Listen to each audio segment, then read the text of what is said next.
How to train your mind. या तो आपका दिमाग इतना स्ट्रांग हो कि आपको पता है कि आपको उस सिचुएशन में से कैसे निकलना है। राइट। हर एक इंसान कंफ्यूज हो जाता है, हम भी कंफ्यूज हो जाते हैं। बिल्कुल सही बात। तो उस स्टेज पे यूथ को क्या करना चाहिए?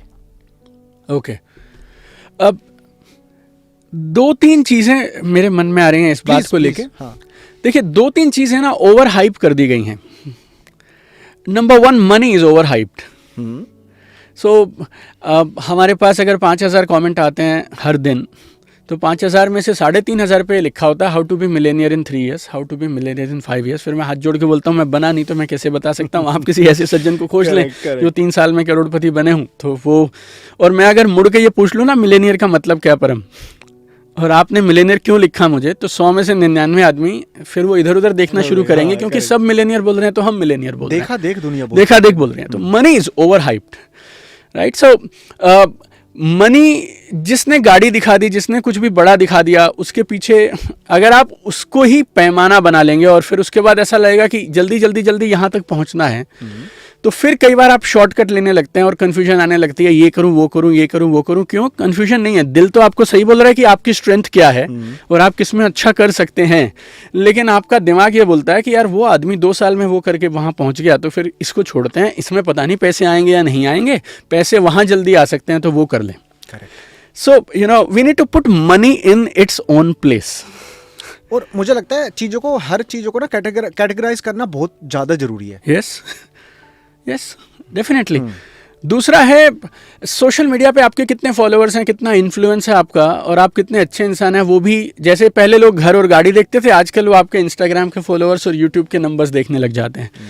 तो जब ये सारी चीज़ें आपको दिखती हैं ना, तो फिर आप ज़िंदगी की जो कोर वैल्यूज़ हैं और आप अपने आप को भी भूलने लगते हैं और आप किसी की कॉपी बनने का और उसके जैसा करने का प्रयास करने लगते हैं।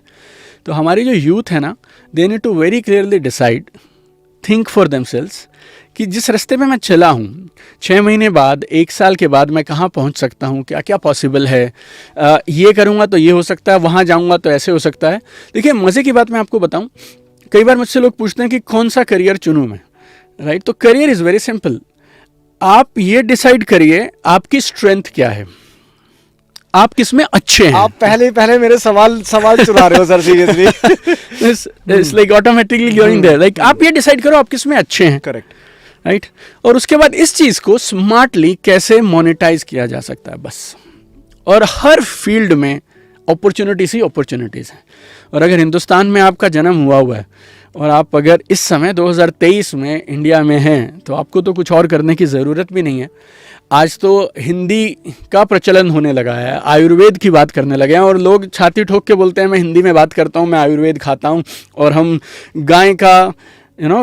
गाय के देसी घी से बना हुआ ये खाना खाते हैं। अब ये सारी बातें आज से 5-8 साल पहले शायद लोग अवॉइड करते थे, लेकिन आज की डेट में तो आयुर्वेद खाने वाले इंसान को और अच्छी चीज़ें करने वाले इंसान को खुद पे नाज हो रहा है।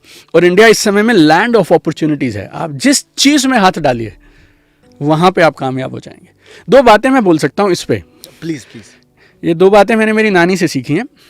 वो नानी मेरी बोलती थी कि बेटा ज़िंदगी में जिस दिन तुझे नौकरी मिल जाए, उस दिन नौकरी ऐसे करियो जैसे खुद का बिजनेस करता हो, और कभी अगर बिजनेस करने का मौका मिले तो उस अनुशासन और डिसिप्लिन और ईमानदारी से करियो जैसे किसी के यहाँ नौकरी करने जाता हो।